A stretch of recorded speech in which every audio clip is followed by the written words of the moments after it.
What is an appraisal in real estate? If you're thinking of buying or selling a home, you need to understand this process. This week, I will be tackling the home appraisal from the buyer's point of view. Let's get started.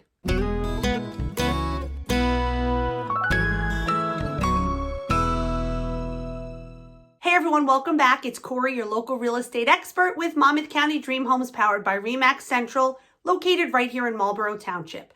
If you'd like to stay up to date on all things real estate and Monmouth County, consider subscribing to my channel. If you're thinking of buying or selling a home here in Monmouth County, you may have some questions about the home appraisal process. I'm here to explain to you the process and give you all the information you need to know so you're ready when the day comes. So what exactly is a home appraisal?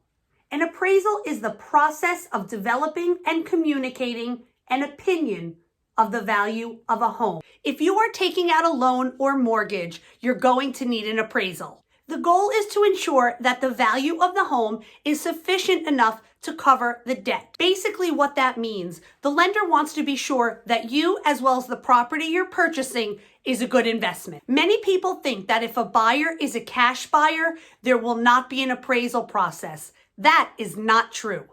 So what are appraisers really looking for?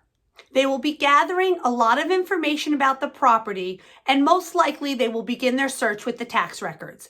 They will check to see what the current assessed value is. Then they will check all the past sales. If nothing in the area has sold in the past 6 months, it then gets a little tricky, but I'll talk about that in another video.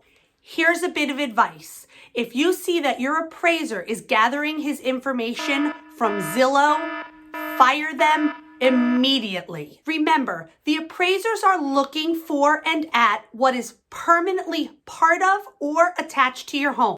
They're not there to look at the decor or the furniture. Here are the most important things that they'll be paying attention to: the age of your home, square footage, number of bedrooms, number of bathrooms, your lot size, location, and your view. They will also be taking note of the condition that everything is in. So how do they really calculate the appraised value? Most appraisers will be using the comparable sales price approach method. They're going to try to look for a home that's the same style, square footage, number of bedrooms, and possible land size. They will also focus on location, age, condition, and the similarities in the amenities that the homes offer. Keep in mind, no two houses are exactly the same, so an appraiser can make adjustments where they are needed. For example, if your home has a pool and the 3 comparable homes that he pulls up do not, he can adjust his numbers accordingly. Be sure your agent shows up at the appraisal and hands the appraiser a CMA, a list of comparable properties, as well as an extensive list of updates that were done to your property. Here are 5 areas of the home that the appraiser will most likely focus on. Number 1, the home's interior. Number 2, the size of your home, and yes, square foot matters. Number 3, the condition of the interior of your home. That's including windows, doors, plumbing, electrical, the walls, your kitchen, your flooring. Number 5, all the house amenities. So what does the appraisal mean to you as the buyer?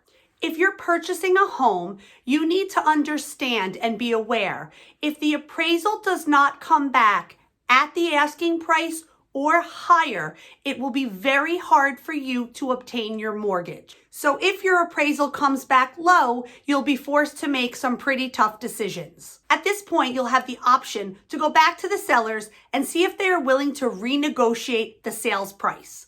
If the sellers are not willing to renegotiate the price of their home, you may be given the option to put down an additional amount of money in your deposit. But that is something you will need to discuss directly with your mortgage lender. With all of that being said, when a home appraisal comes in low, it's never an easy situation.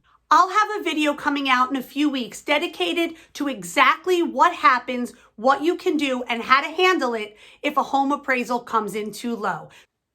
So there you have just a little bit of information to help you have a true understanding as a buyer of the home appraisal process, what it is, and how it works.